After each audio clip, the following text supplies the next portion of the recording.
Hi, I'm Luke Kohler and welcome to Making the Cut. In this series, we tackle the challenges facing job shops and manufacturers. Whether you are upgrading older equipment or adding new capabilities, this series can give you insight on how to be more competitive in the manufacturing industry.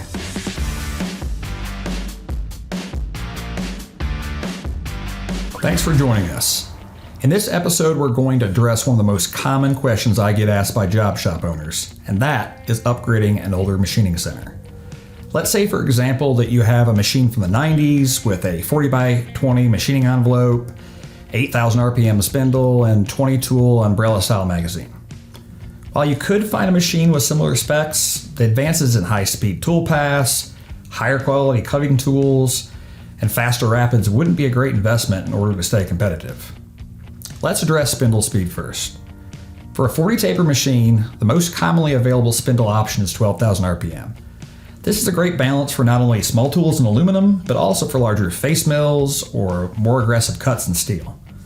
It's really important to not only look at the speed, but also the horsepower and torque of the spindle. A simple calculator can provide a lot of information on what option is best for you. While tool magazines might seem pretty simple, it's important to consider not only the physical number of tools you can store, but also the maximum tool size. For example, many machines' maximum diameter is calculated with a tool in each position, but can physically store and change a larger tool if the adjacent positions are empty.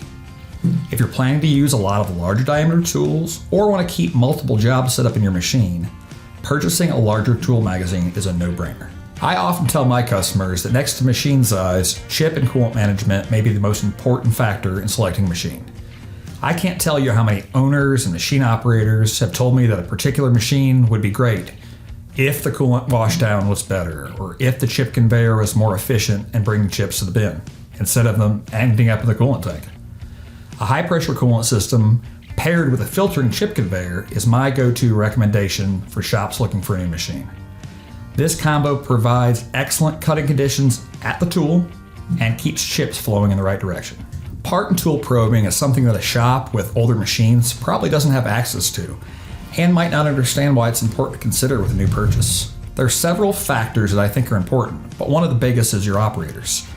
As we know, the manufacturing industry is suffering a labor shortage, so having tools that make tasks like setting your G54 work offset or setting tool length and diameter provides your operators a more repeatable path to success and lessens the amount of scrap parts.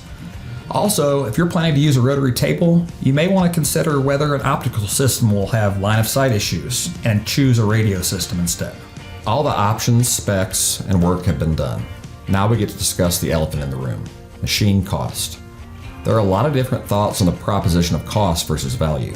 I know it's easy for me to say as a territory sales manager, but buying the best machines for your need that you can afford is rarely a bad decision. Here are a few things to think about. What's the expected lifespan of this machine? Does the brand have a good reputation for reliability? What about resale value? There's an old saying, quality is remembered long after the price is forgotten. For a job shop looking to upgrade an older 40x20 machining center and add plenty of options without breaking the bank, I would take a good look at Mazak's VC-EZ 20, built in Florence, Kentucky, and supported by Crotts & Saunders in the Carolinas, Virginia, and Southern West Virginia, and Mach in Northern Ohio. This entire machine series was designed and built from the ground up to check all the available options and specs that we discussed before, while being surprisingly affordable. And like every Mazak built around the globe, it comes standard with a 2-year bumper-to-bumper warranty and 3 years of unlimited training. Thank you for watching this episode of Making the Cut. If you have questions or scenarios you'd like for me to review, leave them in the comments. Like and subscribe to the channel, and we'll see you next time.